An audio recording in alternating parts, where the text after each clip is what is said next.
Hello അസ്സലാമു അലൈക്കും. എന്തൊക്കെയുണ്ട് പിന്നെ എല്ലാവരും വിശേഷം? സുഖമല്ലേ? ഞാനിവിടെ സുഖമായിരിക്കുന്നു, കുഴപ്പമൊന്നുമില്ല. പിന്നെ ഇപ്പം എന്താ നിങ്ങൾ ഇന്നത്തെ വീഡിയോ എന്ന് വിചാരിക്കുന്നുണ്ടാവും. ഇപ്പോൾ ഈ വണ്ടിയൊക്കെ കാണുമ്പോൾ ഇത് എൻ്റെ കടയിലേക്ക് 2 ദിവസം മുമ്പ് വന്ന ട്രെയിലറായിരുന്നു. അവർക്ക് ലോഡ് ഉണ്ടായിരുന്നു, ചാക്ക് കുറേ അരികളായിരുന്നു ലോഡ് വന്നിട്ടുണ്ടായിരുന്നത്. 10 ടണ്ണൊക്കെ ഉള്ള അരികളായിരുന്നു. അപ്പോൾ ഇക്ക പെട്ടെന്ന് വിളിച്ചിട്ട് ചോദിച്ചു, ലോഡ് ഇറക്കി കഴിയുമ്പോഴത്തേനും അവർക്ക് ഫുഡ് എന്തെങ്കിലും ഉണ്ടാക്കാൻ പറ്റും. പെട്ടെന്നായിരുന്നു വിളിച്ചത്. ഒരു 10-20 ആൾക്കാരുണ്ടായിരുന്നു. അപ്പോൾ വലിയ അറേഞ്ച്മെൻറ്റിൽ ഫുഡ് ഉണ്ടാക്കാനുള്ളൊന്നും സമയം ഉണ്ടായിരുന്നില്ല. അപ്പോൾ ഞാൻ പറഞ്ഞു, എന്നാൽ ഒരു സാൻഡ്വിച്ച് ഉണ്ടാക്കി കൊടുക്കാം, കുബൂസ് കൊണ്ടുവന്നാൽ മതി. അപ്പോൾ പെട്ടെന്ന് സാൻഡ്വിച്ച് ഉണ്ടാക്കി കൊടുക്കാം. ഞാൻ സാൻഡ്വിച്ചിലേക്ക് വേണ്ടിയിട്ട് മുട്ടൊക്കെ ബീറ്റ് ചെയ്ത് കുറച്ച് ക്യാരറ്റും കുരുമുളക് പൊടി ഉപ്പൊക്കെ ഇട്ട് ബീറ്റ് ചെയ്ത് വെച്ചു. നമ്മൾ പാൻ അടുപ്പത്ത് വെച്ച് മുട്ട ബീറ്റ് ചെയ്തത് ഒഴിച്ച ഉടനെ തന്നെ നമ്മൾ കുബൂസ് അതിൻ്റെ മേലെ വെക്കണം. അല്ലെങ്കിൽ മുട്ട കുബൂസും അങ്ങനെ ഒട്ടിപ്പിടിച്ചിരിക്കില്ല, വെവ്വേറായിട്ട് നിൽക്കും.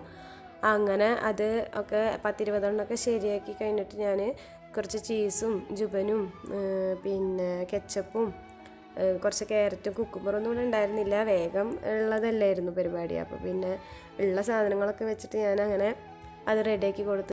ഇക്കായിരുന്നു സാൻഡ്വിച്ച് പേപ്പറിൽ കുബൂസൊക്കെ ഇങ്ങനെ ചുരുട്ടി വെച്ചത്. അങ്ങനെ അതൊക്കെ റെഡിയാക്കി ഇക്ക കടയിലോട്ട് പോയി. ഞാനൊക്കെ ആദ്യം കരുതിയിരുന്നത് പ്രവാസികൾക്ക് ഭയങ്കര സുഖമാണ് എന്നാണ് നാട്ടിലുള്ളപ്പോൾ കരുതിയിട്ടുണ്ടായിരുന്നു. പക്ഷേ ഇവിടെ വന്നപ്പോഴല്ലേ അവരുടെ ബുദ്ധിമുട്ടും കാര്യങ്ങളും ജോലിഭാരമൊക്കെ നമ്മൾ അറിയണത്. നമ്മളിപ്പോൾ ഒരു മെഴുകുതിരി കത്തിക്കുകയാണെങ്കിൽ നമുക്ക് വെളിച്ചം ലഭിക്കും. അപ്പോൾ ആ മെഴുക് അവിടെ ഉരുക്കി തീരുകയാണല്ലോ. അതുപോലെ തന്നെയാണ് ഓരോ പ്രവാസിയും കുടുംബത്തിൻ്റെ സന്തോഷത്തിന് വേണ്ടിയിട്ട് സ്വയം ഒരുക്കി തീരുകയാണ്. അപ്പോൾ നമുക്ക് ഇവിടെ വന്ന് നിന്നാൽ തന്നെ മനസ്സിലാവും, നമ്മുടെ നാട്ടിൽ അവർ ഇവിടെ കാശൊക്കെ അയക്കുമ്പോൾ അടിച്ച് പൊളിക്കുമ്പോൾ നമ്മൾ ഓർക്കണം അവരെത്രത്തോളം കഷ്ടപ്പെട്ടിട്ടാണ് അവരിത് ഓരോ പൈസയും നമുക്ക് അയച്ചു തരുന്നത് എന്ന്. ആകാശത്തോളം സ്വപ്നവുമായി പറന്നു വരുന്ന ഓരോ പ്രവാസിക്കും നഷ്ടമാകുന്നത് അവരുടെ സ്വന്തം ജീവിതം തന്നെയായിരിക്കും. അങ്ങനെ അവർ ഓരോ തവണ ഇപ്പോൾ നാട്ടിലേക്ക് വരുമ്പോഴും അവർ നമ്മുടെ നാട്ടിൽ സെറ്റിലാവണം, കുടുംബത്തോടൊപ്പം നാട്ടിൽ കഴിയണം എന്നൊക്കെ വിചാരിച്ചിട്ടാവും വരിക. പക്ഷെ പലപ്പോഴും അവർക്കത് നടക്കാറില്ല. ഓരോ പ്രവാസിയും, എൻ്റെയൊക്കെ മാത്രമല്ല എല്ലാ പ്രവാസികളും ആഗ്രഹിക്കുന്നത് നാട്ടിലൊന്ന് സെറ്റിലാവണം എന്നായിരിക്കും. അവർ നാട്ടിൽ ലീവിന് വന്നാൽ തന്നെ ഇപ്പോൾ നമ്മുടെ നാട്ടുകാരൊക്കെ ആദ്യം ചോദിക്കുക, കാണുന്നവരൊക്കെ ചോദിക്കുക, എന്നാണിപ്പോൾ ലീവ് കഴിയുക, എത്രയാണ് ലീവ്, എന്നാണ് തിരിച്ച് പോണ്. വന്ന് കയറിയ ആദ്യത്തെ ദിവസം തന്നെയുള്ള ചോദ്യമായിരിക്കും എത്രയുണ്ട് ലീവ് എന്നുള്ളത്. അതുപോലെ തന്നെ ഇപ്പോൾ നമ്മുടെ നാട്ടിൽ വല്ല പിരിവോ കാര്യങ്ങളോ ഉണ്ടെങ്കിൽ മറ്റുള്ളവരിൽ നിന്നും 100 രൂപ ആയിരിക്കും വാങ്ങുക. അത് പ്രവാസിയാണെന്നുണ്ടെങ്കിൽ അവിടെ 1000 ആയിരിക്കും വാങ്ങുക.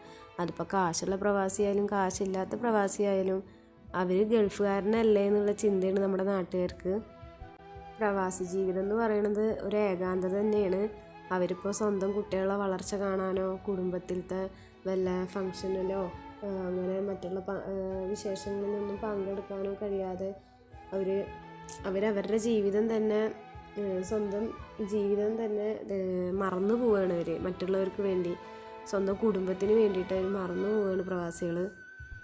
പ്രവാസം എന്ന് പറയുന്നത് ഒരു കനൽ തന്നെയാണ്. അതിപ്പോൾ അനുഭവിച്ചവർക്ക് മാത്രമേ അതിൻ്റെ ആഴം എത്രയെന്ന് അറിയുള്ളൂ.